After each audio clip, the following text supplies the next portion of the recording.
Hello and welcome back to Mark My Words Football Podcast with Rob. And Scott.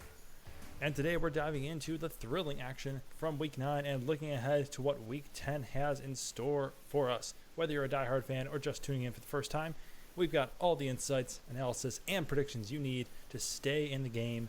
So, without further ado, let us get right into it, starting off with a game between the Miami Dolphins and the Buffalo Bills, in which the Bills prevailed on a final field goal by Tyler Bass, winning 30-27.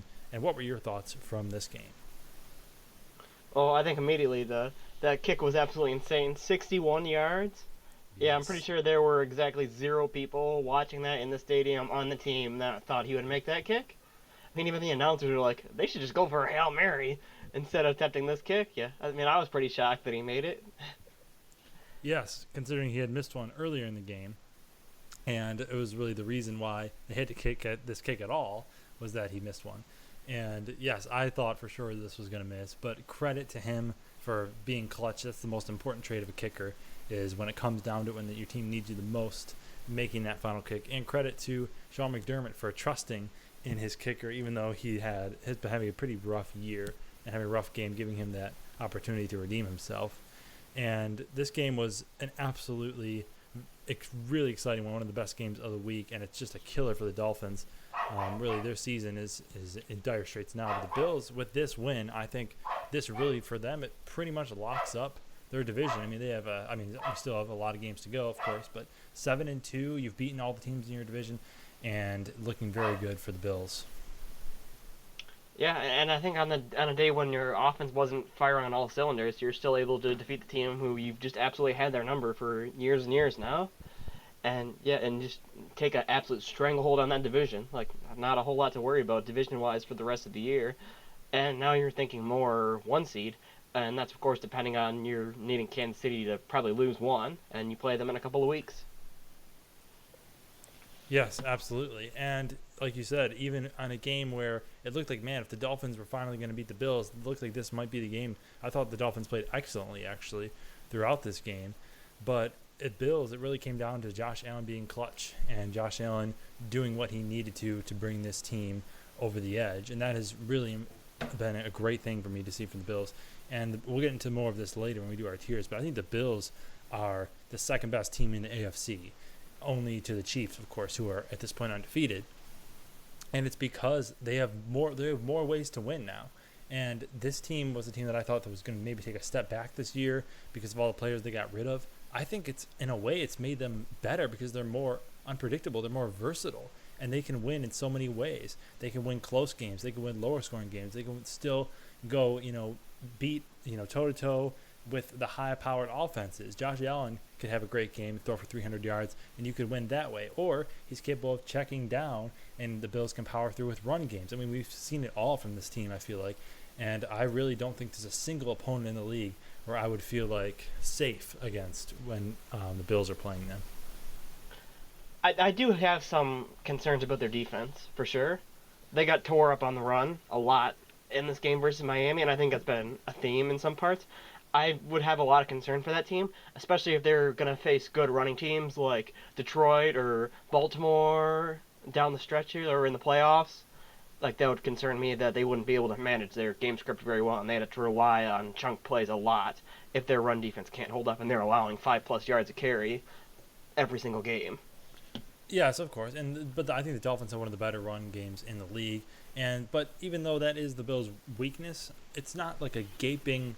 It's not like this just absolutely this huge red spot on this team. I don't think this team has any like incredible flaw where it's like, oh my gosh, it's the dagger, it's the nail in the coffin. And hopefully when Milano comes back, if he comes back, that'll be somewhat patched up. So yeah, is it a worry? Definitely. But is it a huge concern? I don't think so. Especially if the Bills are able to keep the run game going themselves, then it's kind of complementary. If you're able to control the run game, then you give the other team less time to use their run game because you're just burning so much off the clock. So if the Bills are able to get their run game going, I think that'll help their run defense, ironically. Yeah, I think I would agree in a way. But I mean, Tyler Bass. I wouldn't even say Tyler Bass is actually a bigger concern overall for me because we see so many of these close playoff games come down to the little things like, oh, if we miss an extra point, which for some reason he's been missing extra points more than field goals. Like if we miss extra point now, we're in this situation where do we go for two? And if we miss that, then we're in this weird situation where we're down a field goal, even though we're not supposed to be. And then it just creates weird things. And we've just seen so many playoff games that are so close. So I think him being able to kind of come back and hit that 60-yarder was great for him. But I still think for me, he's probably my main concern with this Bills team going forward. Yeah, I think we can still agree. Like until we see him more, he's still a bit of a liability. Yes, absolutely. And from there, why don't we move on to the Green Bay Packers versus the Detroit Lions, where they fell by a score of 24-14. And Rob, what were your thoughts on this game? All right, well, this was a very sloppy game, and really, this really is the game that I think that perfectly illustrates both of these teams and their season so far. I mean, you look at just the box score, the Packers with over 400 total yards, the Lions with only 260. Packers with about 150 more passing yards, more rushing yards, more first downs.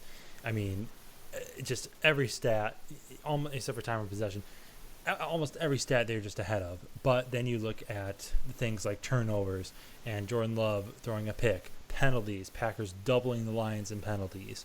And those are the things that are what separates this team. It's maturity. And like turnovers, that's a maturity issue. Jordan Love has been a gunslinger this year. He's thrown for a lot of yards, a lot of touchdowns. He's close to the leader in touchdowns in the NFL, and despite missing a few games. But the interceptions and the penalties have been really killer for the Packers this year. One of the most penalized teams in the league and one of the teams with the highest turnover rate in the league. And the Lions are on the other end of that spectrum, with Jared Goff been playing really, really great football and not turning the ball over, protecting the football. This is a team that is disciplined, they are mature, and they are ready to make a run for this thing. Yeah, I think for the Packers, I mean, you saw last season where in the final 8 games, Love only threw 1 interception. So you may be hoping that you find something like that down the stretch, a similar, able to adjust like that. And I think as seasons have gone on too, we've seen some ability to adjust from Matt LaFleur, and you hope you see that when it comes to penalties. Yeah, I mean that has been a big concern for them. Yes, absolutely. And this team, the Packers, I do think they're a year away from being like a legitimate Super Bowl heavyweight contender. But I mean, they've played very good football, and I've seen a lot of great things from them this year, and I certainly think they can make a run deep into the playoffs. But I do think at this point, I think Jordan Love is unfortunately the thing that's holding them back the most. He hasn't been great in like the clutch situations, and we haven't seen him really go out there and deliver a signature win this year. I mean, the tough teams they faced so far, they've lost. I mean, the Eagles, they lost in week 1. The Vikings, they lost at home, and now they lose at home to the Lions. So yes, they've beat up on some of the inferior teams in the league, and they've certainly looked good doing that. But when it comes to playing the best teams, they have faltered. Yes.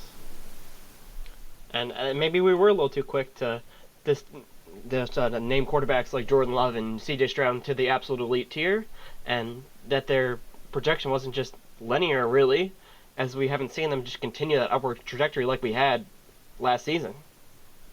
Yes, absolutely.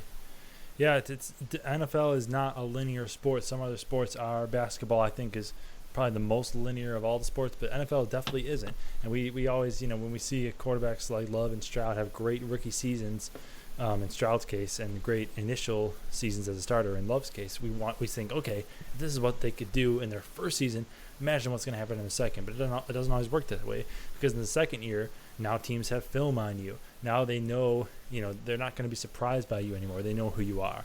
And it's sometimes, it takes a little bit of adjusting to that new role. Yeah, absolutely. You have your ups and downs. Yes. And the Packers, it hurts for this one. This game hurts. The division it's going to be hard to reach now with the Lions playing so well. But, hey, they could easily turn around, and Love could easily, they got a bye week coming up this week. And last year, it was the bye week that, after they came out of it, Love started playing his best football. Maybe that'll happen again this year, but we shall have to see. And with that, we will go into Scott's Clown of the Week for NFL Week 9.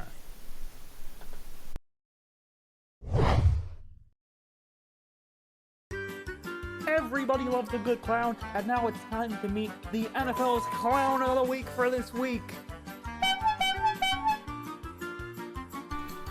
And this week, the Clown of the Week in the NFL is the Dallas Cowboys organization. That's right, we're back to another circus yet again.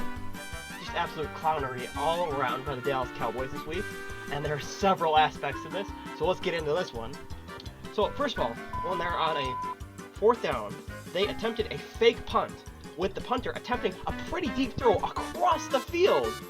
And then they're starting to yell, oh, it's for pass interference, not realizing that pass interference is not a penalty that can be called on a fake punt. The other team doesn't know you're faking a punt, so they're blocking like it was a punt. Like, that is just absolute clown-worthy stuff, and you can't realize that. And to ask your punter to make that kind of throw, that was not an easy throw to make. And obviously, he missed the mark on that one. And then, sure enough, they're on for 4th down later in the game. Very next 4th down, they get flagged for 12 men in the huddle. Like, that is just clown-worthy stuff. Like, coaching has got to clean up those couple of things. And then, like, speaking of coaching, you have Mike McCarthy on the sideline throwing his tablet, just showing his frustration. Like, that's just clown-worthy stuff, absolutely. And to top it off, you got things like Ezekiel Elliott getting left behind in Dallas because of skipping out on meetings and not being involved in the team as much as he should. Like, why is that guy still on the team? That is just absolutely clown-worthy, Dallas. Like, what is going on? And then just to top off everything, at the trade deadline, you decided to trade a 4th-round pick for Jonathan Mingo, when Les was traded for players like Amari Cooper, DeAndre Hopkins, Mike Williams, and Deontay Johnson, who are obviously all much better and much more reputable receivers. Like, what is going on here, Dallas? Like, why are you buying at a time where you were so mediocre and maybe even bad? Just everything about this team is just so clown-worthy. It is an absolute circus in Dallas right now. The Dallas Cowboys organization, you are the clown of the week.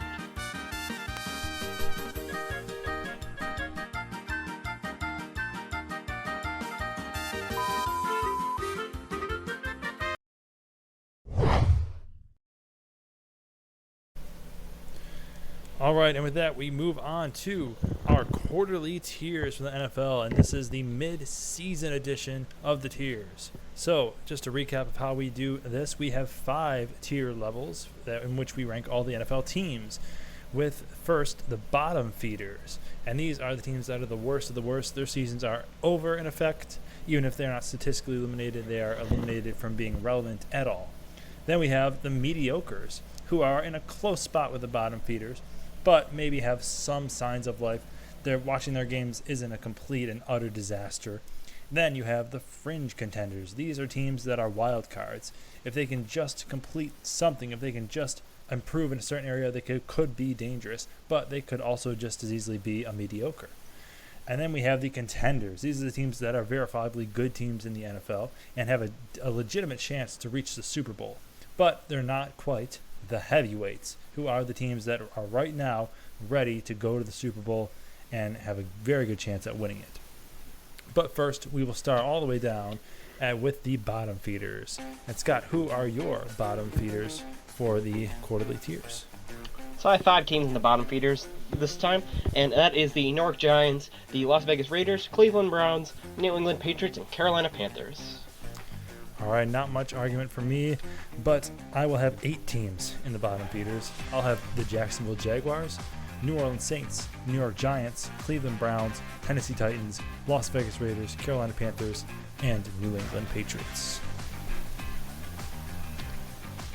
For me, I think teams like the Jaguars and the Saints have proven for me to be a little more mediocre, that they hadn't been as bad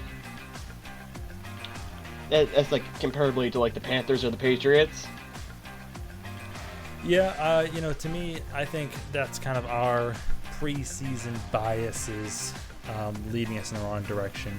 I think we both had the Jaguars making the playoffs in our preseason predictions, and I think it's quite obvious. We both think that that's not going to happen now, but I think the Jaguars, like when I thought about putting them in the mediocres, I'm like, well, why?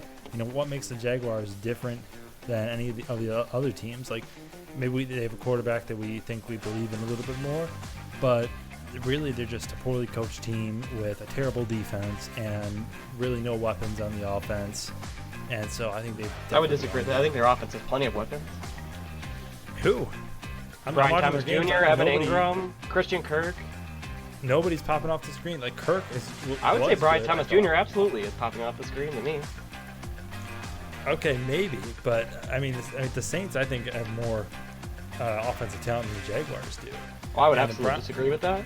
The Browns are maybe the team that I think are the best out of these bottom feeders.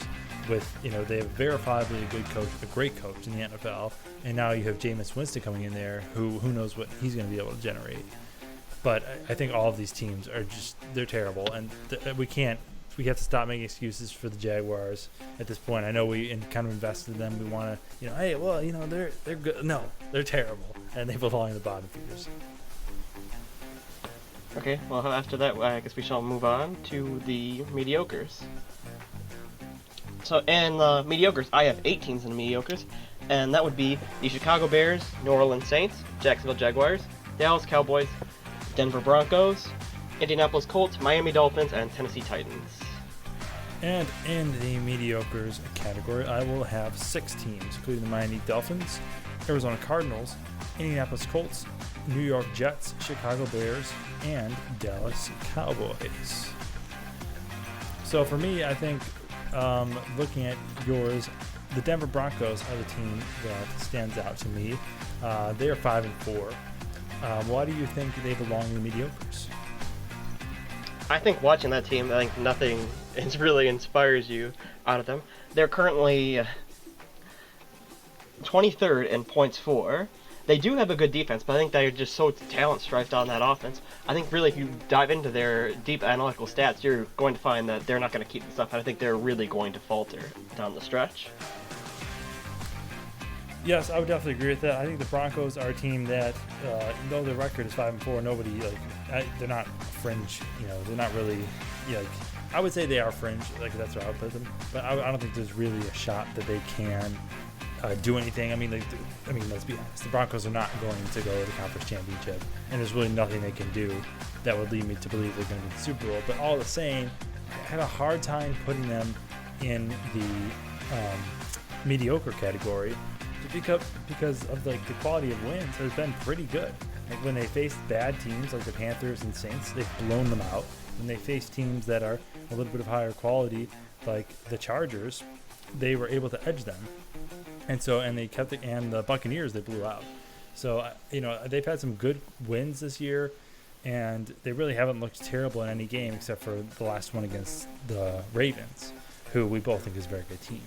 So I think the Broncos have a good chance to get in the playoffs because their schedule isn't the toughest. And so I don't fault you for putting them in the mediocres because, like I said, obviously they have no shot to do anything in the playoffs. But that was an interesting one for me. I kind of went back and forth on that one myself. So for me, on yours, I think Arizona absolutely stands out to me because I think they've gotten quality wins over other teams that are in this bracket, which for me would move them up. Yeah, to be honest, Arizona was the one that I had the toughest time with, and I considered putting them in the fringe category. I really do like the fact that they have a good quarterback, which is something that some of the other teams in the mediocres don't have. And Kyler Murray is really the X factor of the Cardinals. When he's playing really good, they have a shot and they can beat a lot of teams. But when he's not playing good, they can have games like losing 34-13 against the Packers, or losing 42-14 against the Commanders. So for me, I think the Cardinals are just they're a little bit under-talented. I do like some of the pieces they have on offense, but the defense isn't very good, and I just don't think they have a legitimate shot to do anything this year. But they're definitely a feisty team that's going to be exciting to watch next year, I think. I think for me, I see them as the type of team that if they got hot, I think they could win a playoff game this year, and certainly make it in. I don't know. I think it's going to be tough. I think the 49ers and Rams are getting healthier, and in the next few weeks, I think we're going to start to see these teams go in different directions. Yeah. And really, in the mediocres, I feel like there's a lot of teams in here that could possibly change. if their season trajectory would be a little better. I mean, there's a couple of talented teams in here, like the Cowboys, the Dolphins, and even if you want to put the Bears in here, like they're teams that have talent on them, but have just not been able to execute in the least this year. Yes, yeah. Like for me, I have the Dolphins and the Jets in here, both obviously talented teams.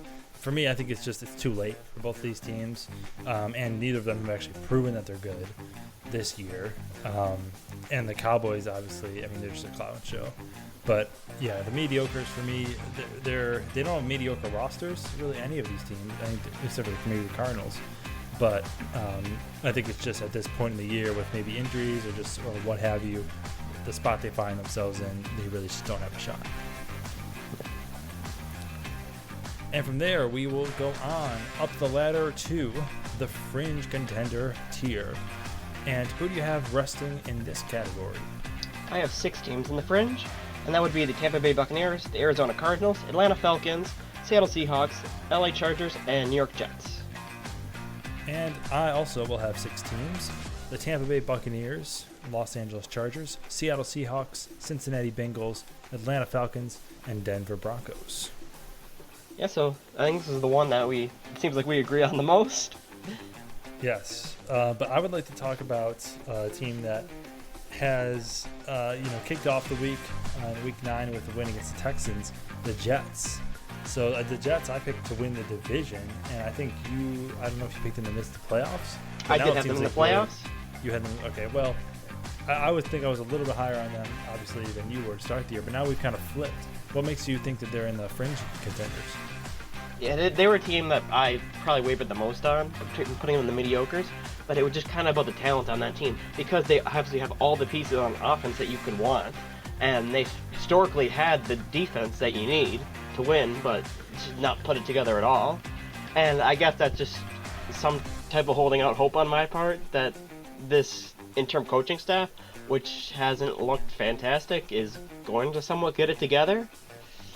I guess it's more of a stretch for me to have them in the fringe, but it's more of because they're talented than anything else. Yes, and they do have some winnable games. Yes. Both those points are very good points. They're very talented, and their schedule is super easy. And if you look at the schedule that they played, it's been easy as well. It's just very, very favorable schedule. But the Jets just aren't good. It's so frustrating because I thought they were going to win the division. I thought we could see Rodgers be what he used to be, at least some semblance of that. But it just hasn't happened. And at a certain point, I think you just have to say, okay, who is this team? And this is a team that lost to the Patriots, and their wins are against the Titans, Patriots, and now the Texans. And it's this just isn't a very good team.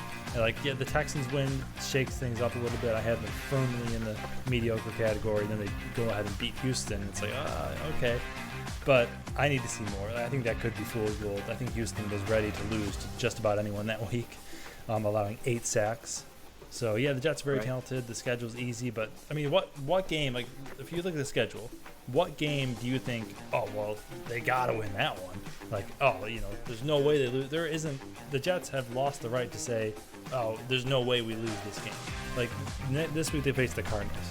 Next week they face the Colts, and then they face the Dolphins. Are any of those 3 games? Those aren't great teams.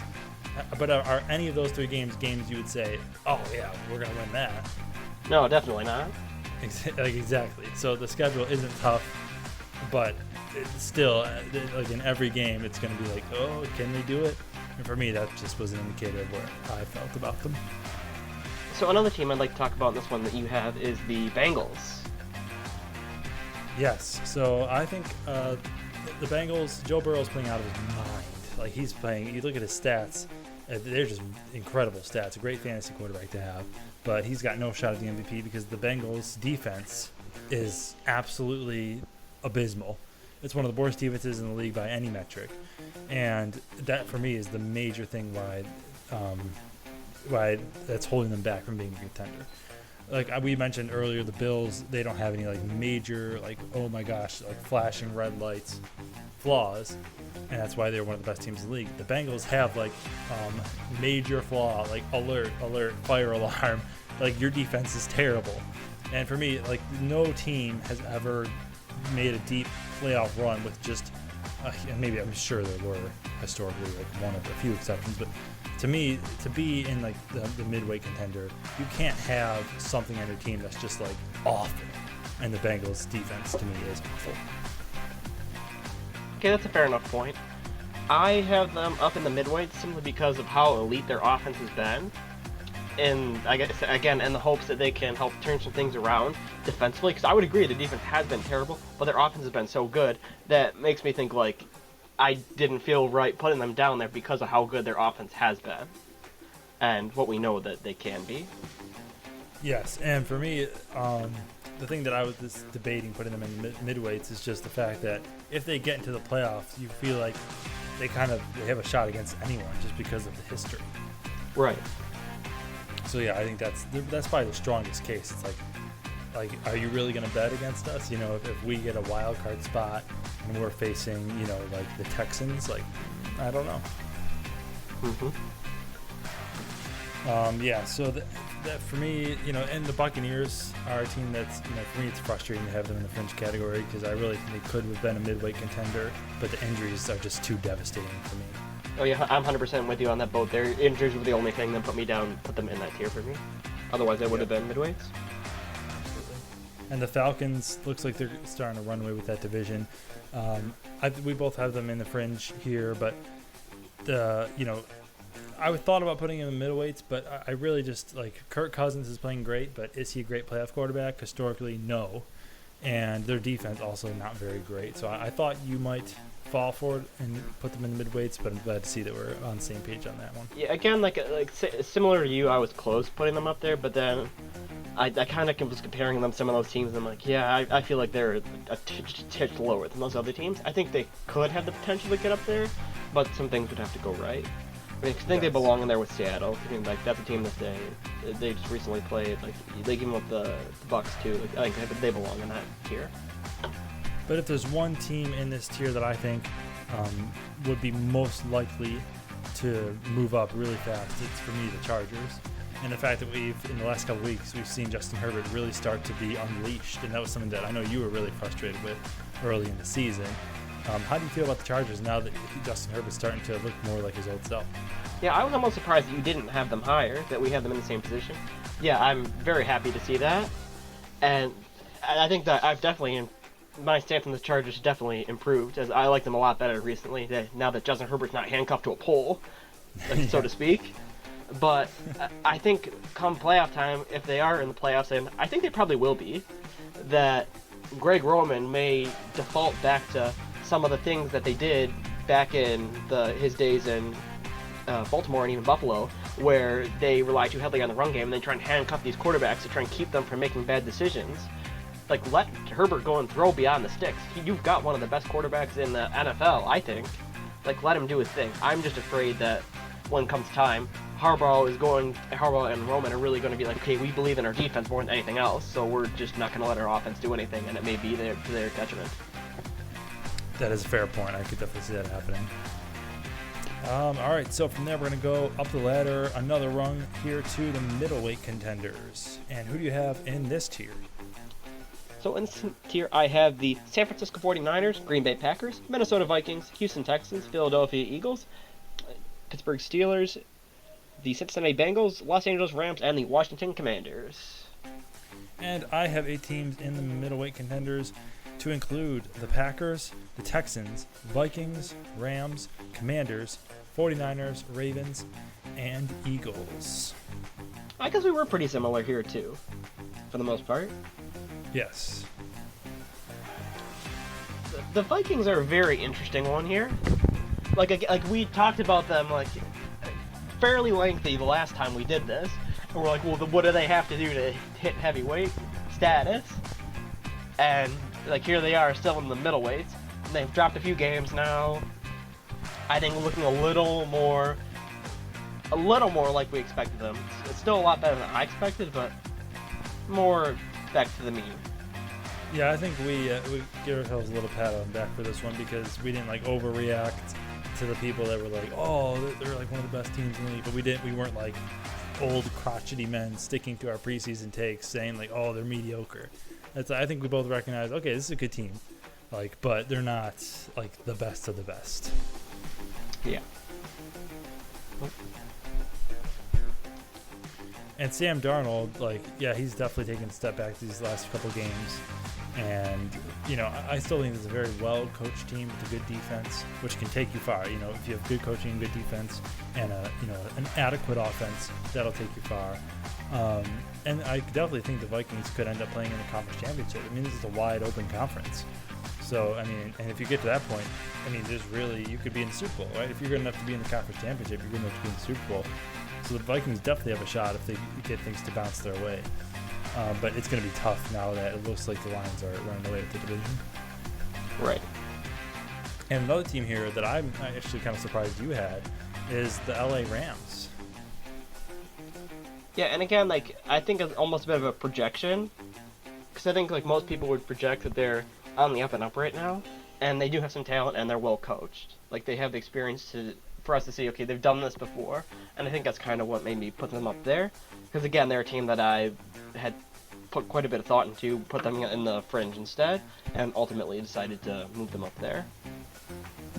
Yes, the Rams I was very high on them this year, and I marked my words that they were going to win their division, even when they were I think they were 1-4 when I said that, and I feel incredible about that right now. I know they played a great game against Seattle, very close, took it to overtime, but ended up winning. The Rams, I think, it's really hard to argue that they aren't one of the best teams in the league. I mean, you look at this is a team that won the Super Bowl not too long ago with the same coach and the same quarterback, and not the same weapons, but still have Cooper Kupp. Now they have a great young receiver in Puka Nacua, and Kyren Williams is a fantastic running back. Like, this is a complete team, in my opinion, that could definitely do some damage in the NFC, which is more wide open. So the Rams are a team to be feared, and I think in the next few weeks I expect them to really come into their own, and I think I wouldn't be surprised at all if they climb up another ring in this ladder and go to the heavyweight section. I think in this tier, there's a lot of teams for me that, like, I'm not even quite sure what to do with.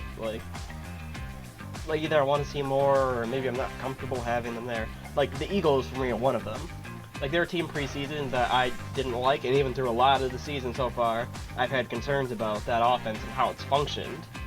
But I think their wins lately have justified being in the middleweight, at least for now. Yes, well, that run game is just absolutely lethal. I mean, combining Jalen Hurts' running ability with Saquon Barkley, who's having a great year. I think that's really what propelled them. Like, I was a little bit doubtful of how good Saquon Barkley would be with the Eagles, but he's been just absolutely incredible this year. And for me, that's what puts them in the contenders category. That every game, like, no matter what, you can count on Saquon, like, pretty much doing his thing. And so, like, yes, I do worry about the coaching. I worry about the turnovers and a little bit about the defense. But overall, I think the Eagles definitely belong in this tier. Okay. And from there, we're going to go to the top, at the best of the best, the heavyweights. And who do you have in this tier? So in the heavyweights, I have 4 teams, and that would be the Detroit Lions, Baltimore Ravens, Buffalo Bills, and Kansas City Chiefs. And I also would have 4 teams. The Kansas City Chiefs, Detroit Lions, Buffalo Bills, and the Pittsburgh Steelers. Oh, here we go. What? I mean, I think it's, we pretty much agree on everything. I think that's clown-worthy if you want to have Pittsburgh in there and not Baltimore. Why? Baltimore has been a better team this year. They're obviously a much more talented team. I think they both have, like, decent coaching staffs. Like, I don't understand why you could have Pittsburgh in there and not Baltimore. Well, I mean, I'm looking here, and I'm not sure. I mean, they might be wrong here, but it seems to me that the Steelers are leading the division with a record of 6-2, and the Ravens are. Let me see here. Ah, yes, they're 6-3. So I mean, this isn't the standings, of course, but I mean, the record has to count for something, and the Steelers, they haven't had a single game that was like, oh, that's a bad game. Not a single game this year they've played a bad game, and you can't say that about the Ravens. And for me, this is a question of consistency. The Ravens, they played some great games, But when we're talking about the Ravens' great games, what games are we talking about? We're talking about the Bills. They beat the Bills. Great game. Okay, that was a legitimately great game. You blew out a great team. Then we say, but the game against the Bengals. Well, was that a good game? Like, the Bengals are what, they're 4-5, and you took them to overtime. So okay. And then the Chiefs game, so they lost. So like your top 3 games include one of them being a loss. No, the Bucks game. There would be a way better game than Chiefs game. Okay, yeah, the Bucks game, but I mean, I'll give them that. It's a pretty good game, but and then you have games like, okay, we lost to the Browns and we lost to the Raiders, and it's just like, I don't know. The Ravens, they're just too inconsistent for me, and they let teams stick around. Like, yeah, we thought they played great against the Bucks, but they ended up winning by only 10. We thought they played great against the Cowboys, but they only won by 3. And you look at the Steelers, and it's been like they've just gotten the job done. And now with Russell Wilson in there, their offense looks a lot better. Okay, take a serious moment to think about this. Do you really think that Russell Wilson could make a deep playoff run right now? Yes, absolutely. Because what kind of drugs have you taken today? I've seen him do it. Russell Wilson has made the Super Bowl. Yeah, like 7 years ago. Twice in his career, he's made the Super Bowl. Okay, he has a ring in the Super Bowl. Okay, so we know he has that in him. Like that's we know that for a fact. We don't know that about Lamar Jackson. Lamar Jackson hasn't. I mean, he's made the conference championship last year. And we'll give him that. But he's been playing terrible. Like every year when he plays in the playoffs, it's like his worst game of the year, and it always comes in the playoffs. It's like we have one quarterback who's playing pretty good so far. Small sample size, and historically made 2 Super Bowls. Then we have a quarterback who's been playing great so far, but historically has been terrible in the playoffs. And then we have a team who, one of them has a great defense, Steelers. One of them has a shaky defense, Ravens. And I don't know, they both have 6 wins. I think the Steelers' resume is better. So what's their signature win then? Atlanta? The Steelers have played their schedule, and it hasn't been the toughest schedule. I'll give you that. But I mean, they haven't had a bad game this year, right? We took you to the Ravens schedule. They've had a few just downright bad games, and they haven't beaten anyone all that impressive. I mean, I think they're in similar boats, but I think the Steelers just give you way more consistency. So beating Buffalo wasn't impressive, and they're in the heavyweight tier. Well, yeah, Buffalo, that was a great win. I'll give them that. But beyond that, I haven't really been impressed with the Ravens. And like for that great win, they've had 2 terrible losses to 2 of the worst teams in the league. Like, we both had the Browns and the Raiders in the bottom feeders, and they lost to both of those teams. Like, they have 2 wins each, those 2 teams, and one of them is against the same team. So, like, I think that kind of cancels out that Bills win. But the Steelers haven't lost to anyone abysmal. So they played really close. And the games they've lost they've lost 2 games by a total of 6 points. They lost 3 to the Cowboys and 3 to the Colts. I mean, if you're just a little more than a field goal away from winning both of those games, and now you're talking about a team that's 8-0.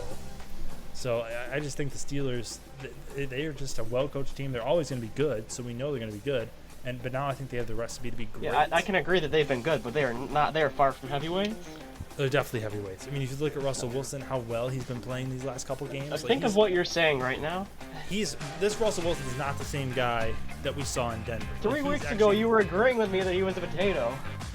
Well, because I thought we were going to get Russell Wilson in Denver. I thought we were going to get check downs and, just we're not getting it though. We're getting moon balls, we're getting scrambling, we're getting audibles. Like this, he looks like old Russell Wilson, and it's crazy because I didn't expect that at all. But you got to give the guy credit. I mean, he's looked really good. All right, well, I think that your hopes are going to come crashing down to earth very quickly as they play out the second part of this schedule. Definitely not. In fact, about last year, they play Baltimore twice, the Commanders, the Bengals, the Eagles, Bengals twice, the Chiefs.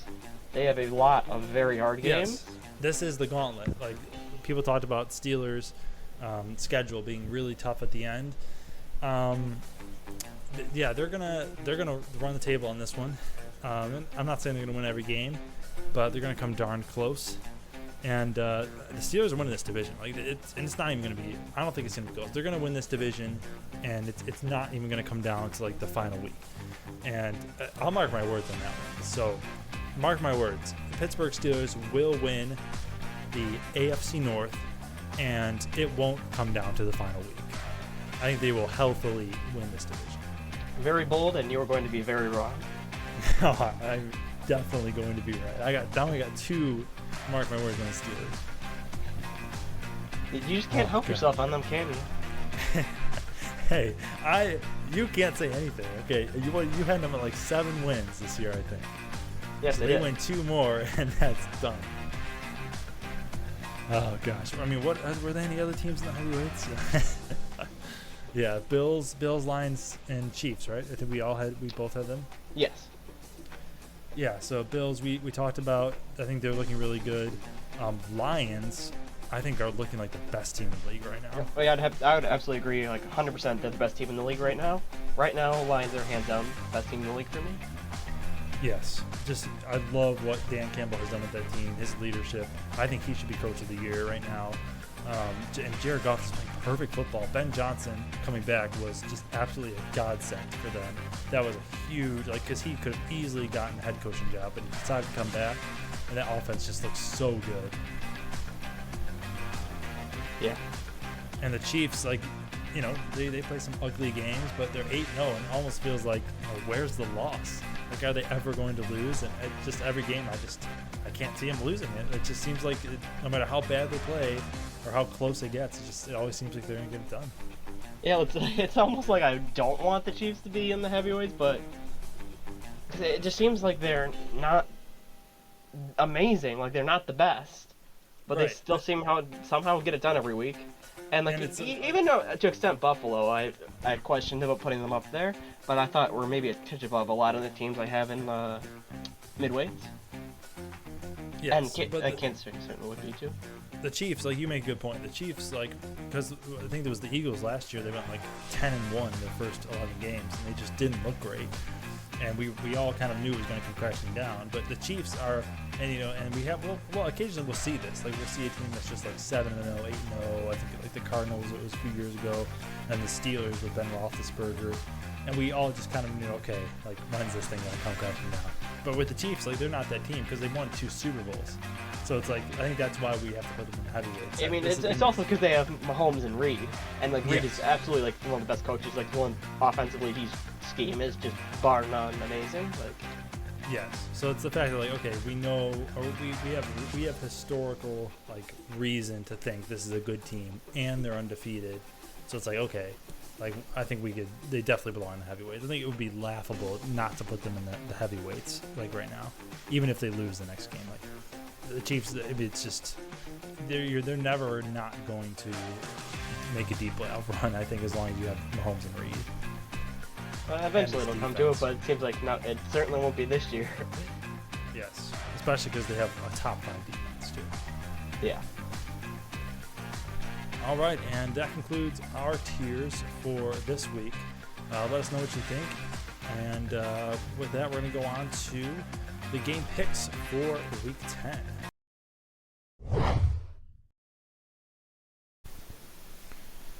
All right, and now let's go here, and we're going to get it started off with the Thursday night matchup between the Cincinnati Bengals and the Baltimore Ravens.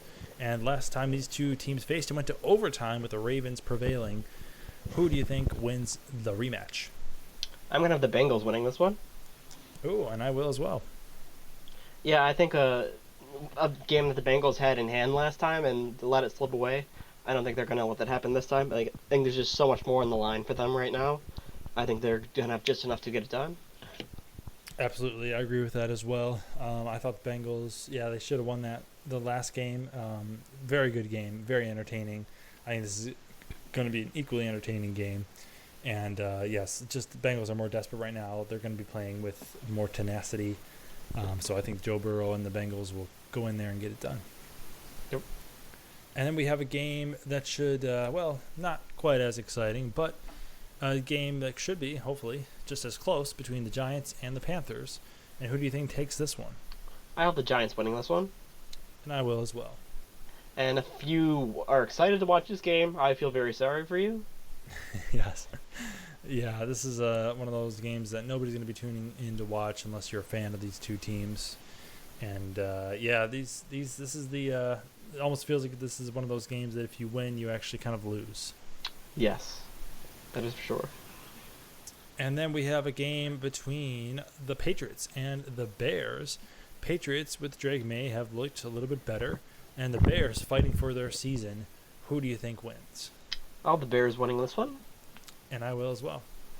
Yeah, even we've got Eberflus hanging on by a thread. It feels like after some of his decisions the last couple weeks, like versus the Commanders on that Hail Mary, they put everyone back and they get scored on. And then last week they go for blitz on the Hail Mary. The guy slips out, goes for a 54-yard touchdown. It's like, what do you do? I feel like he made the right decision the second time, but it was just the execution just got burned. Yep. And yeah, the Bears, like, they can't really afford. I mean, this would obviously be an abysmal loss, but they are in the toughest division of football.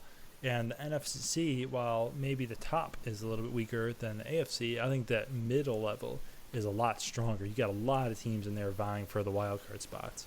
So if the Bears want to stay in that race, they definitely have to win this one, and I think they will. Yes. And then you have an interesting game, a playoff rematch between the 49ers and the Buccaneers. Do you think Baker has his revenge? I do not. So I have the 49ers winning this one. And I agree. I also have the 49ers. Yeah, I think it's about time. I think that to see the 49ers pick up and try and roll. I'd like to see a signature 49er win this week. Yeah, and it's unfortunate. Obviously, you know, it's if you've watched the show for any amount of time, you know that I'm one of the bigger fans of Baker Mayfield, and I really wanted the Buccaneers to make this a competitive season and vouch for that division seed, but with the injuries that they've had, it's just not going to be able to get it done here. The 49ers are definitely the more talented team, and I think Purdy has been playing decently well. I think he's going to be picking it up, though. I think he realizes that he needs to start taking his share of this team and leading them if they want to have any future. So I think the 49ers are playing with a little more desperation, and we'll take this one. I agree. And then you have a divisional matchup that could get interesting between the Broncos and the Chiefs. These two teams seem to always battle it out pretty well, even though they've been in very different places the last few years. Who do you think wins this one? No surprise, I have the Chiefs winning this one. And I will as well. Yeah, I don't think a lot of people are picking Denver. I think Chiefs will get out there. What is now a signature Chiefs win, winning by just a handful of points, but getting the job done. Yep, absolutely. This is definitely a game where you take the Broncos against the spread, but you take the Chiefs straight up. This always seems to be a very close game between the Broncos and the Chiefs for whatever reason. But I mean, the Chiefs thrive in that environment, so definitely taking the Chiefs here.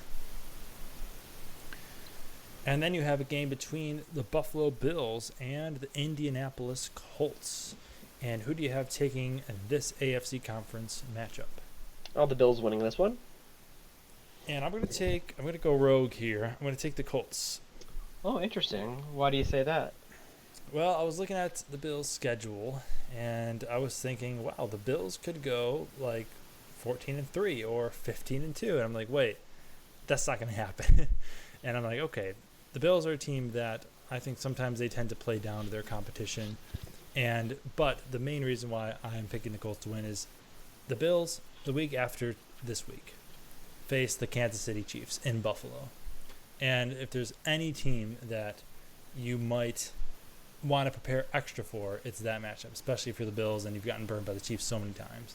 So I think they might make the mistake of just overlooking the Colts enough this week for Joe Flacco to come in there and get it done.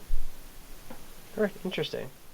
But, I mean, obviously, the Bills are a much better team. I think they're a heavyweight in the league, and it wouldn't change my opinion if they lost this game. But, you know, sometimes weird things happen, and like I said, going rogue here. All right, from there we'll go on to a matchup between the Pittsburgh Steelers and the Washington Commanders. Steelers fresh off a bye week. Do you think the rest will provide them with a win? I do not. I'll have the Commanders winning in this one. And I'm going to have the Steelers. Yes. Yeah, not really a surprise to anyone there. The Commanders have been playing very well. One of the bigger surprises in the league for me, with Jaden Daniels being really good this year. But I just think the Steelers are the better team, quite frankly. And coming off a bye, I really like their odds here. All right. And from there, we're going on to a game between the Minnesota Vikings and the Jacksonville Jaguars. And who do you think takes this one? I'll have Minnesota winning this one. And I will as well. Yeah, and if you want to really be a heavyweight in Minnesota, roll against Jacksonville. Don't make it a close game. And Yes, exactly. Even your division opponent, Green Bay, they let them be close a couple weeks ago into Jacksonville. Prove that you're better. Yep, this is one of those games that's if you want to prove that you're one of the heavyweights in the league, you gotta start blowing out some teams and putting some more confidence back, because people are like, is Sam Darnold, is he turning back into what he used to be? Is this team, are they reverting back into kind of who we thought they were? I think to put those doubts to rest, blow out the Jaguars this week. Yes. And then we have a very interesting divisional matchup between the Atlanta Falcons and the New Orleans Saints. And you might think, why is this interesting? One team has 6 wins, the other has 6 losses. I don't know. I just think it's going to be interesting. Who do you think wins? I'll take Atlanta in this one. And I will as well. Yeah, and again, this is one that should be pretty crucial for Atlanta to continue holding their division lead, because the Bucs could potentially sneak back up. Even though you do have your wins over them, it's still important to try and stack some wins for them. Yes. And the Falcons, for me, are just kind of, they have a bit of randomness to them. Like, I don't really trust them as like a legitimate playoff contender, and it just feels like sometimes they scare you a little bit, especially with that defense. But I do think they're a much better team than the Saints, and I do like them to get it done. I mean, their pass rush last week was only the second time this season they had multiple sacks. Yep, that defense is a problem. And, we thought trading for Judon would, help them and get them, that pass rush that they need, but really hasn't been too much of a difference. Yep. And then you have a game between the Tennessee Titans and the Los Angeles Chargers. And who is the victor in this one? Oh, the Chargers winning. And I will as well. Yeah, it seems like a good game for the Chargers. I wouldn't be surprised if they had a pretty sizable win here. Yes, me as well. And I think this is definitely, we were talking about the Vikings wanting to silence the doubters with a big blowout win. I think this is a huge one, a huge opportunity to blow out the Titans. If you can do that, I think that would really go a long way, because the Chargers are a team that is, they're a ground and pound team that, definitely trust in the run game, they trust in the defense and all that jazz. But I think if you can also show the ability to really air it out as well and put up a lot of points on a team, that could be, that would be huge for me. So I really want the Chargers to just lay it on the Titans here. Right. And then we have a very interesting matchup. This is probably my favorite matchup of the week. The New York Jets versus the Arizona Cardinals. And who do you think wins this one? Oh, the Cardinals winning this one? And I'm going to take, against my better judgment, the New York Jets. Yeah. The Cardinals may be one of the ones I'm least confident about in this one, because they've kind of gotten their last couple good wins. And like I said, the Jets are talented. They won their last one. Can they maybe do something? Probably not, but... Yep, and I know I contradict myself by picking the Jets here, because I said that the Texans' win was fool's gold. But the Cardinals, I don't know, it just seems like when they have your confidence, they'll put up a game that So I think that could be what happens here. I think the Jets do have some momentum, and momentum goes a long way, even if you're not the most cohesive team. I think the momentum and the vibes are what has been bringing down the Jets a lot this year, and just the fact that it didn't seem like for a while they weren't enjoying the game. Like, they weren't Breece Hall would run a big run, and like Roger said in his interview, like everyone on the sideline was just slow clap, even though it's just your guys doing great things. And it's like, I think that with that win against the Texans, I think it kind of makes the vibes are considerably better. So I think maybe that's a silly reason for them picking them to win, but I don't think they're a crazy difference of caliber team with the Cardinals. And I think that could be the vibes, could be what puts them over the edge. Okay. And then we have another very interesting game between the Eagles and the Cowboys. Cowboys looks like going to be starting Cooper Rush for this one. Do you think some backup quarterback magic happens and the Cowboys win? I do not. I will not predict a Cooper Rush miracle like there was when he started a few years ago. I have the Eagles winning. Yes, I also have the Eagles. Yeah, I mean, I don't know if there's a whole lot interesting in this game. I think it's flipped a lot from my preseason predictions about how these teams have played out, but I think it's interesting for a couple reasons. The Cowboys, this is their season. If they lose, it's officially done for them. I think it's kind of, in my mind, it's already done. But this was like kind of the nail in the coffin. If you lose this, it's completely over. Mike McCarthy, you're probably going to get fired at the end of the year. And it's just going to be dynamite for this team, and not in a good way. And for the Eagles, this is a huge opportunity because the Commanders, they're facing the Steelers this week. And, Steelers are heavyweights. And so this is your chance. Like, we thought maybe the Commanders could run away with the division. And now you're facing a Cowboys team with the backup quarterback. I think this is the Eagles' chance to prove themselves, legitimate contenders, and also maybe take the lead in the division. Yeah. And then you have on Sunday Night Football a game between the Detroit Lions and the Houston Texans. Two teams that are only separated by one win, but seemingly a vast gap of caliber. And who do you think will win? I'll have the Lions winning this one. And I will as well. Yeah, definitely a vast gap.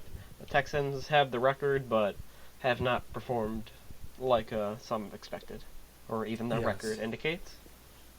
Yes, absolutely. And there's always that argument when you're winning games and not looking great. On one hand, you can say, "Hey, look, we've won these games and we haven't been playing great."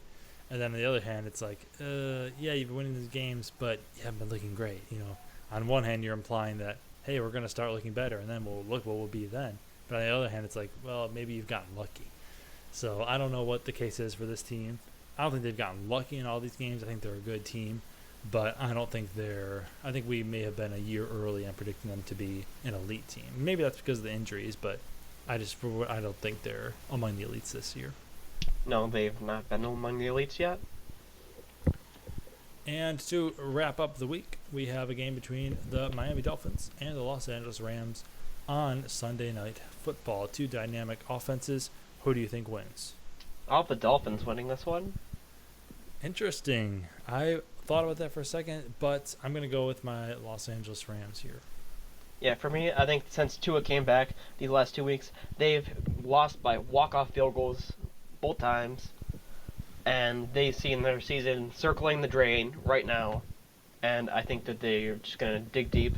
That they know they absolutely have to have it to have any chance of sticking around. And I think they're going to be able to get it done.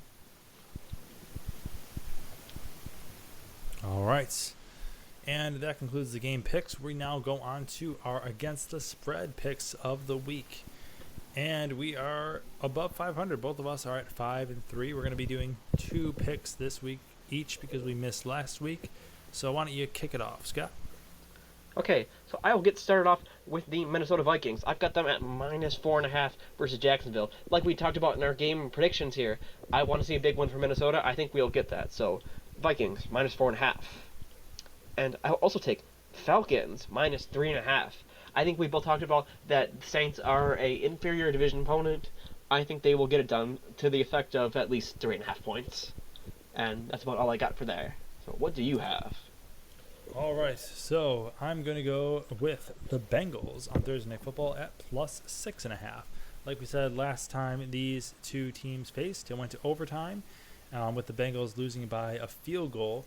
And I like the Bengals to win this game outright. I think even if the Ravens win, it's going to be very close. And 6.5 is a crazy line. Yeah, so that's a silly number. Yeah, that's ridiculous. Bengals +6.5 all the way home to the bank. And I'm also going to take the Pittsburgh Steelers, a trusty bet. They're on the road, and Mike Tomlin's an underdog. So you know what that means. Pretty much guaranteed money. Steelers +2.5 at the Commanders.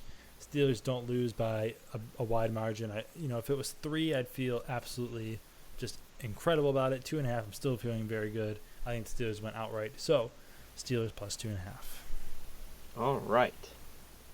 And following that, we'll head into Rob's fantasy starts and sits of the week.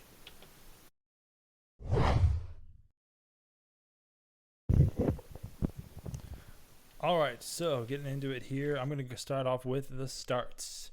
So, with my first start of the week, I will tell you to start tight end Cade Otton of the Tampa Bay Buccaneers. So, Cade Otton has been receiving a lot more targets in the last few weeks because of the injuries to Mike Godwin and Chris Evans. Chris Godwin and Mike Evans, sorry. Then we have, he's been getting double-digit targets the last 3 weeks, 10, 11, and 11. And he's also had 3 touchdowns in the last 3 weeks as well. So getting those targets, getting those catches, and getting those touchdowns. Looks like he's really Baker's new go-to guy. And with some of the other tight ends underperforming this season, I think Cade Otton should be the starter going forward. Definitely this week, start Cade Otton.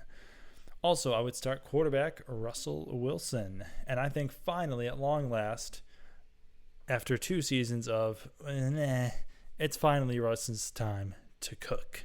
Despite recent performances, the Commanders' defense isn't that good, and the Steelers are on a roll. Russell Wilson has been knocking on the door of 300 yards in both of his performances. I think he finally gets there. Also, Russell Wilson has been just airing it out. George Pickens is a stud wide receiver. Getting Mike Williams also helps, so I think it's Russ's time. Start Russell Wilson. And in the sits, I would tell you to sit tight end Sam Laporta. So I'm going to give you a little insight into my fantasy team. I drafted Sam Laporta very high in round 4, and I thought he was going to have a great year this year, but he's had a terrible year. I picked up Cade Otton on waivers, and now I've made the decision that he's going to be my starter going forward. So I'm putting my fantasy team behind these picks. I think you should do the same. The Lions have been playing great. Both said they look like the best team in the NFL, and even though they've looked like the best team and have been playing great offense, Laporta just isn't involved in the mix at all, at least pass catching wise. I think there's really no reason to believe that he's going to start being in the mix. So I would sit Sam Laporta this week and going forward if you have a decent other tight end. I would also tell you to sit for this week C.J. Stroud. Stroud has looked very uninspired this year, and if you watch the games, not a lot of exciting plays from him. The wide receivers are hurt. Nico might come back this week, though, which could give him a boost, but that offensive line is just terrible, not giving him a lot of time to throw it deep. Detroit, they play a long time of possession offense, running the ball a lot, so I don't think the Texans are going to have a lot of opportunities. So sit C.J. Stroud. And from there, we're going on to Scott's parlay of the week. So, Scott, what is your best bet? What's your parlay for this week? Alrighty. I think we got a pretty good thing cooked up this week. We're going to start things off with the Cincinnati Bengals. We've got them at underdogs, plus 215. That is a pretty big underdog number. You're going to get a real nice number if you're able to cash out on this. I'll take Cincinnati, and what I think is going to be a close game versus Baltimore. I'm also going to take Arizona. They've got them at minus 102. Basically a pick 'em. I think that's a good number for them, especially versus the Jets team that they should be competitive with. And we're going to finish things off with the Detroit Lions at minus 190. I think that's an absolutely great number for them and how good they've been. So for this week, we're going to pick on the money line Cincinnati Bengals, Arizona Cardinals, Detroit Lions. I like it. And yeah, the parlay has been money as of late. Definitely put yours on that one. If you're in a state that is legal, of course. And with that, we will say farewell for now. We look forward to catching up with you next week, giving you our analysis of the excitement and our predictions for the future. But that is all for now. We thank you for listening to this podcast. Please feel free to like, subscribe, and share. We greatly appreciate your leadership. And this has been, mark my words, Football Podcast with Rob And Scott. And we are tuning out.